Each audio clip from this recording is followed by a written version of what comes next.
No Pará, está acontecendo uma situação muito constrangedora para a igreja e para o evangelicalismo nacional. O pastor, que é o vice-presidente do estado do Pará e é presidente em Marabá, pastor Salles, estava há 6 anos em um caso de adultério com a sua própria nora. Isso é chocante. É chocante. Só que aí tem muitas teorias envolvendo isso, né? Diz que o filho mesmo sabia e tal. É sobre toda essa situação. Mas, analisando esse fato, eu percebo que 2025 foi um ano de muitos escândalos. Muitos escândalos. Nessa questão moral. Teve o caso lá do Felipe Hayashi, parente lá do Theo Hayashi também. Caso do Paulo Júnior e tantos outros.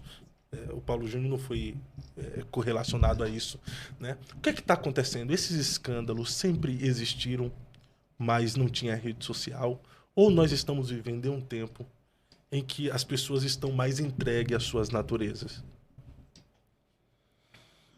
Eu acho que a natureza humana é aquilo que nós falamos agora, há pouco, logo no começo do programa. Cada um de nós, se a gente não vigiar, a gente tem o potencial para fazer tudo isso e muito mais. Tudo isso e muito mais, se a gente não vigiar.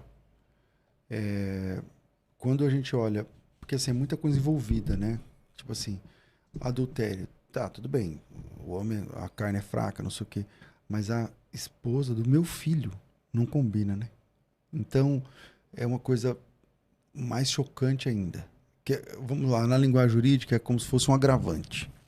Com agravante. Acaba Então, sendo você bizarro, tem né? um crime com agravante, né? Então é uma coisa mais chocante, mais feia e tal. Agora,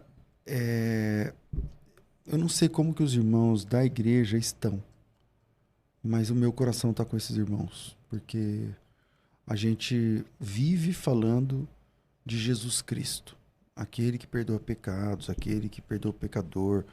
E quando acontece isso, a gente tem que se comportar como alguém assim. Nem todo mundo confessa o pecado sem que ninguém descubra. E a prova está lá em João capítulo 8, Jesus falando com a mulher que foi pega no ato do adultério. Não é que ela se converteu, se arrependeu, foi lá e confessou. Não, ela foi pega, ela foi exposta. E como que a gente se comporta assim? Por exemplo, quando chega em mim isso, eu lamento, cara. É uma coisa muito... É um lamento. Que a minha alma sente dor diante disso. E tudo que eu quero é que, sabe,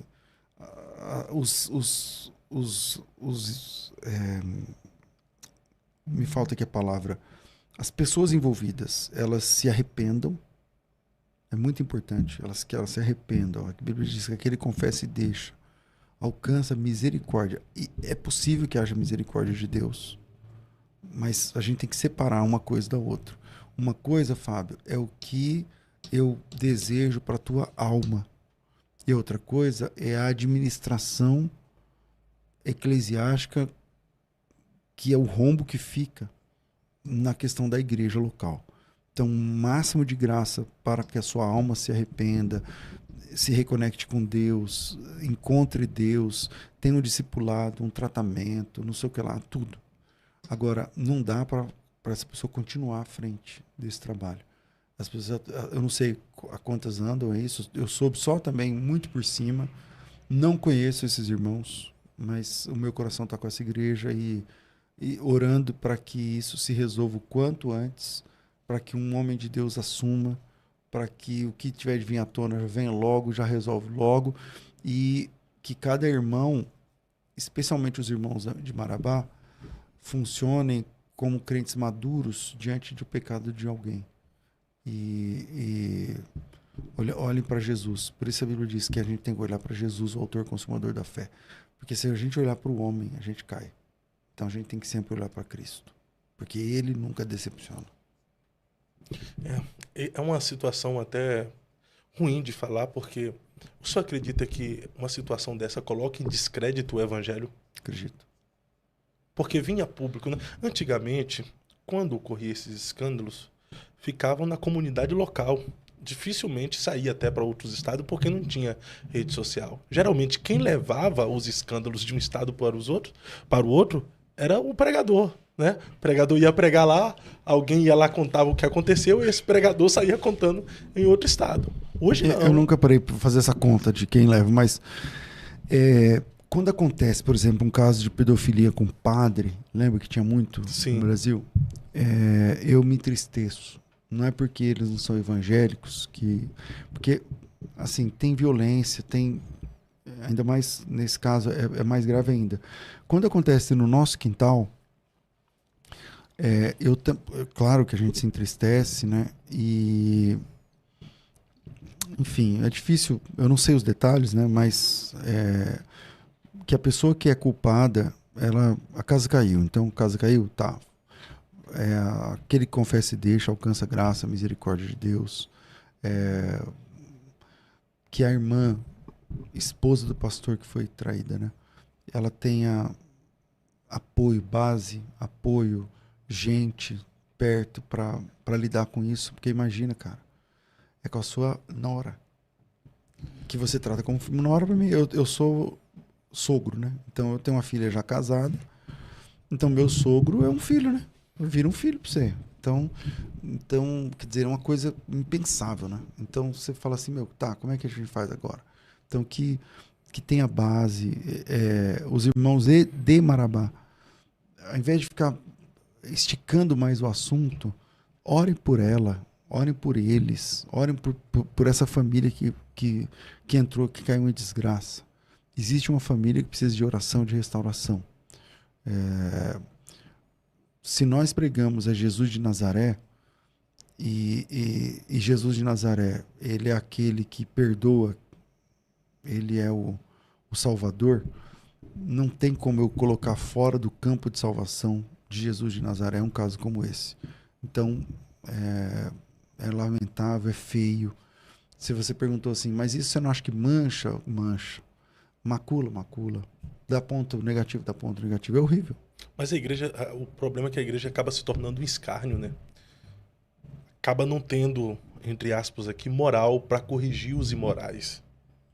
Por causa de porque quando você vai tentar corrigir... venderam para você, então, que a igreja é um lugar de perfeitos, né? Então não é. Não é, mas as pessoas esperam a perfeição, né? Da igreja, né? Então as pessoas estão com a concepção errada. Elas estão com a concepção errada. A igreja não é lugar de gente perfeita. Entende?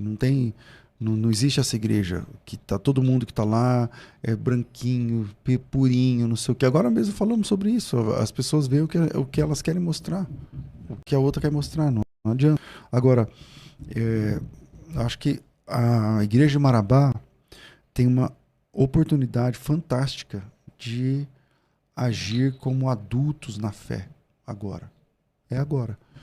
O pastor tem que ser responsabilizado, quem cometeu o pecado tem que ser responsabilizado, afastado, discipulado, cuidado, tratado, disciplinado, excluído, que seja, não sei, se for um impenitente, tem que ser excluído. Agora, tratem isso como adultos na fé. Cuidado, porque para expor já tem tanta gente fazendo. Então agora a luta é a igreja local. Porque hoje a internet, cara, dá uma proporção gigantesca, né, Fábio? Fora as teorias das conspirações, né? Que começam a surgir. Narrativas, verdades. Como eu não sei, não tô acompanhando, mas... tem que tomar que cuidado Deus tenha agora. Misericórdia. Tem que tomar cuidado também em ficar repassando notícias, né? Mas não é isso que a gente tá fazendo? Não, porque a questão é notícias falsas do assunto, né? Então...